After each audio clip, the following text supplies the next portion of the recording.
Namaste, my name is Damini, and today I wanted to tune in to talk about meditation and talk about different kinds and types of meditations I have experienced, practiced, and learned about, and also which meditation or the kind of meditation might be very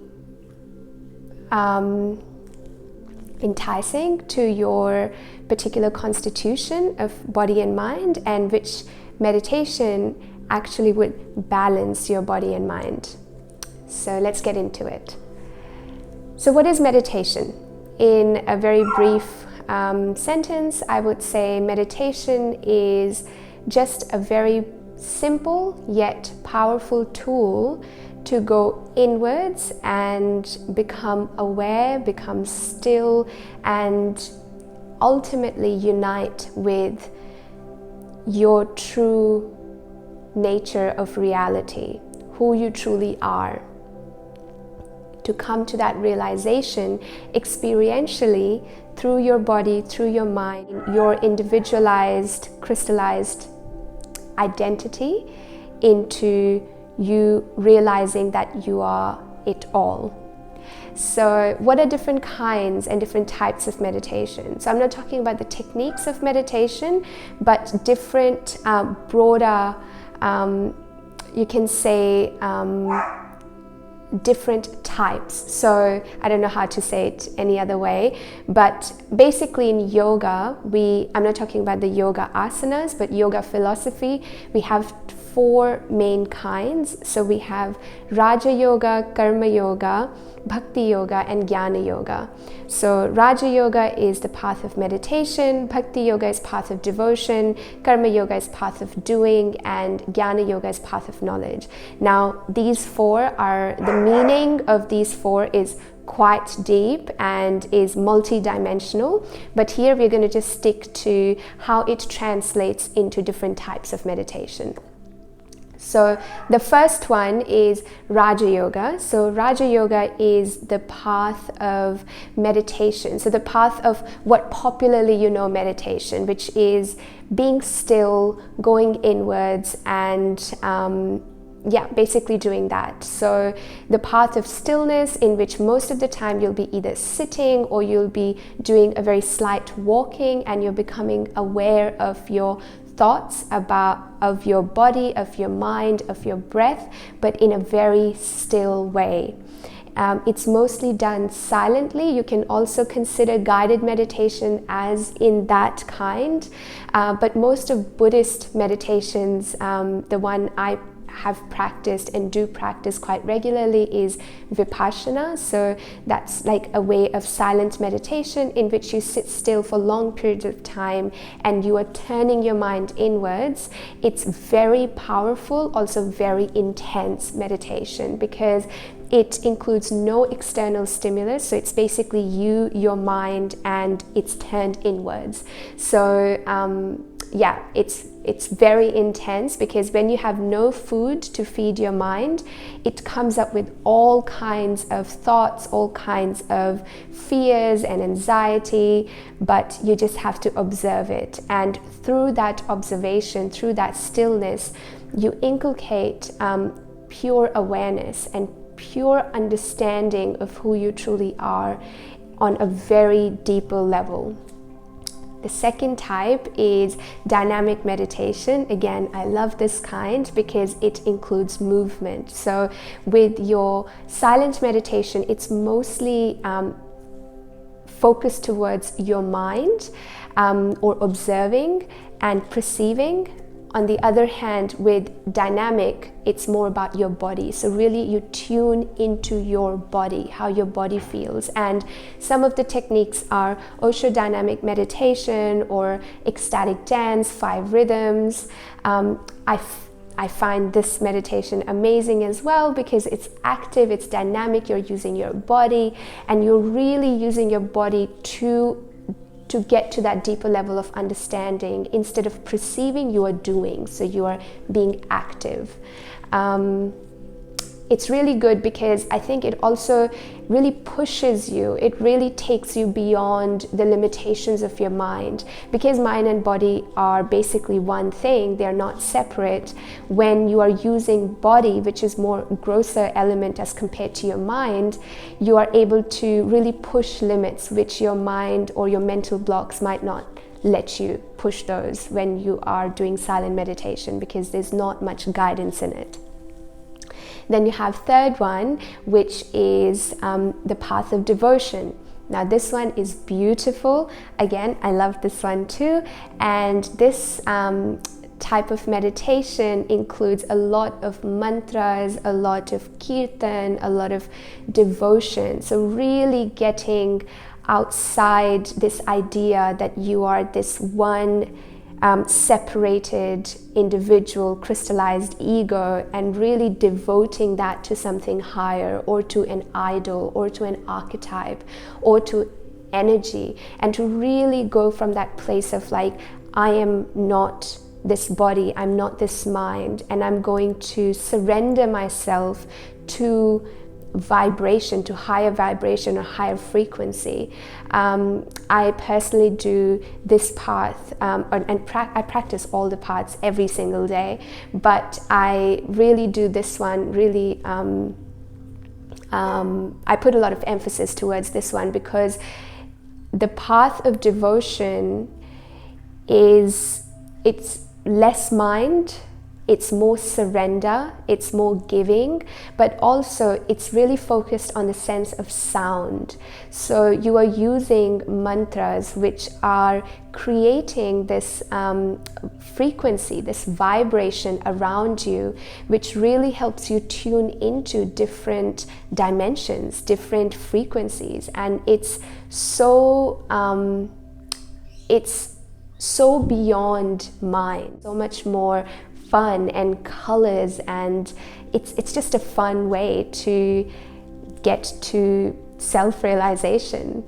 And then you have fourth one, which is again my favorite. I mean, I think I love all of them, which is the path of knowledge, Jnana Yoga. So the path of knowing, the path of truly using your cognition, using your reasoning ability and your understanding. So not just devotion, not just moving, not just observing, but trying to understand, actively switching on your brain, your cognition, and trying to figure it out through deducing reality. So one of the most popular way of meditating through Jnana Yoga is self-inquiry, which is right now practiced and taught by Muji, or was by Ramana Maharishi. Instead of just saying that I surrender, and if you are someone who loves to understand and it's very hard for you to just devote yourself to something,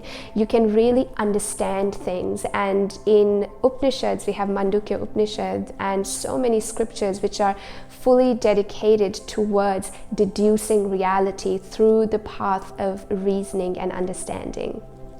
Now, let's get into which path might be very attractive to you because of your particular constitution, and which path will actually balance that particular imbalance. So if you are Vata predominant, so that means you are very light-headed, you love to be in your head, and you love movement, you love body, because you can't sit still. It's very hard for you to just sit still and close your eyes. So for that particular mindset, the path of movement is very attractive, and the path of even knowledge is very attractive, because the path of knowledge, Jnana Yoga, is making you heady, and movement more so than knowledge, I would say, because Vata people love doing, they love to be active. So ecstatic dance, or dancing in general, or doing yoga, going and doing things and being interactive physically is very attractive.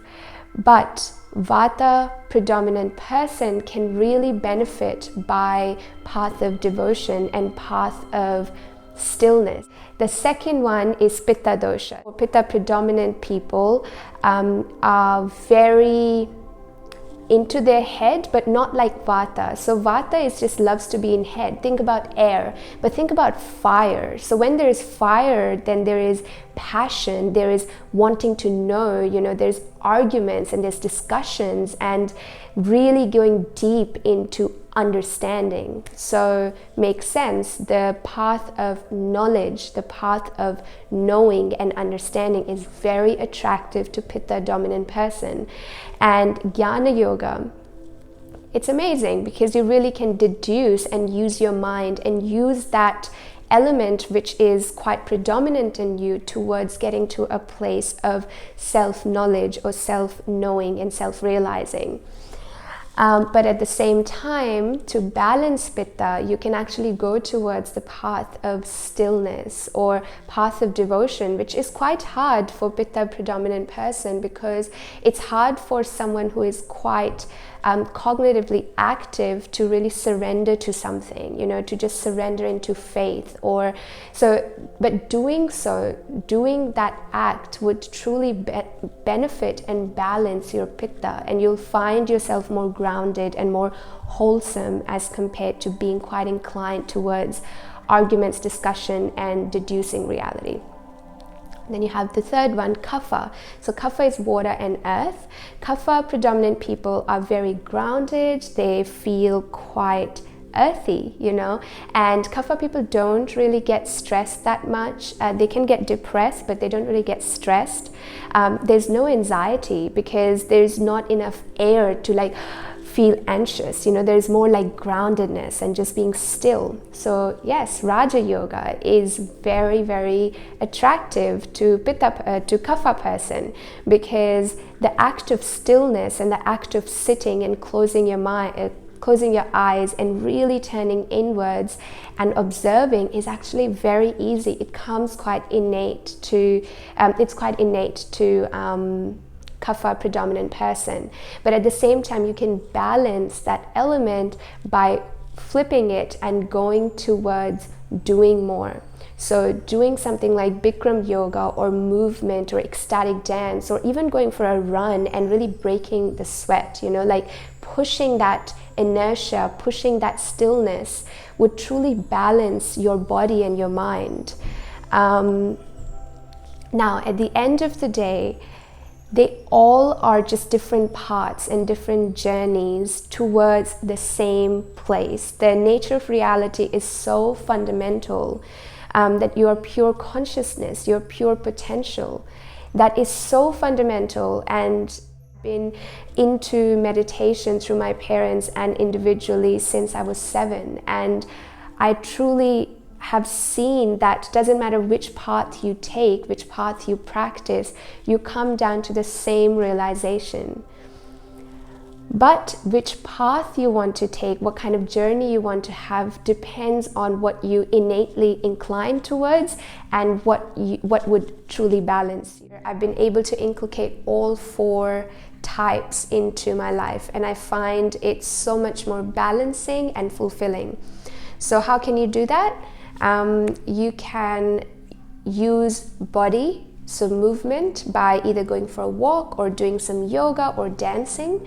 You can use your mind by actually observing. So the first thing in the morning or the last thing at the night, you can do still meditation where you are bringing silent meditation, where you are bringing silence and stillness into your life, where there's no stimulus. You can do you can follow the path of knowing by reading scriptures, by listening to people like Alan Watts, Ram Dass. Vedanta Society has great talks on scriptures and Vedanta, which really helps you think and invigorate your mind, you know, really exercise your mind and your cognition. And then you have the path of devotion. So really making your life into a ritual, you know, because why not? It's a beautiful way, it's a colorful way, it's a way of tuning into higher frequency, into higher vibration, through the act of doing very simple bij mantras or complex mantras wherever you are in your journey. You can choose. But doing all four in a day is really balancing and is very fulfilling. But before you get to that point, even if you can start with one based on what you find attractive or what you've already done that and you want to balance that by doing something which is more challenging based on your constitution. And if you want more knowledge about this, which is personalized to you and personalized to your individual lifestyle, mindset, activities, then send me a message. This is exactly what I do. I help people self-realize and help them realize that they're beyond this duality. And that can be done in several ways. But it's hard to impart that knowledge through a general video.